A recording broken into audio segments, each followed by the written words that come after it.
ఉపేంద్ర ఏం చేసినా వెరైటీనే. ఎవరు ఇమాజిన్ కూడా చేసి ఉండనటువంటి యుఐ సినిమా. యుఐ అంటే ఉపేంద్ర ఇంటెలిజెన్స్ అని దానికి అర్థం. చూసే దమ్ము ధైర్యం లేకుంటే బయటికి దొబ్బేయి అని ముందే చెప్పేశాడు.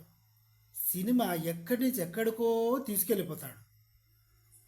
మొత్తం అసలు మన బ్రెయిన్ 10 బ్రెయిన్లు ఉండాలి ఆ సినిమా అర్థం కావాలంటే. 100 మంది షో చూస్తే సినిమా 90 మందికి సినిమా అర్థం కాలేదు, కానీ 100 మంది ఎంటర్టైన్ అయ్యారు. ఇప్పుడు నేను మీకు చెప్పింది ఈ మాట మీకెలా అర్థమైందో సినిమా చూసిన ఆడియన్స్కి కూడా అలాగే అనిపిస్తుంది. బాగుంది కానీ అర్థం కాలేదు, కానీ అర్థమైంది. కానీ ఏం జరుగుతుంది, దేని గురించి? సినిమాలో సబ్జెక్ట్ ఏంటంటే ఒక మంచి మెసేజ్ అయితే ఉంది భయ్యా. మీ ఇంట్లో బాధ్యతలు వదిలేసి సినిమాలు, షికారులు, పొలిటీషియన్స్ వెంట తిరగడము, వాళ్ళకి భజన చేయడం ఇలాంటివి కరెక్ట్ కాదు.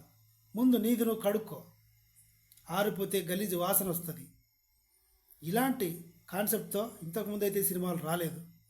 కోర్స్ తమిళ్ శంకర్ గారు మెసేజ్ ఓరియంటెడ్ సినిమాలు చేస్తారు, కానీ ఈ రేంజ్లో అయితే మాత్రం ఎవడ్రా శంకర్, ఎవడ్రా రాజమౌళి, ఎవడ్రా స్పీల్బర్గ్ అనే విధంగా ఉంది.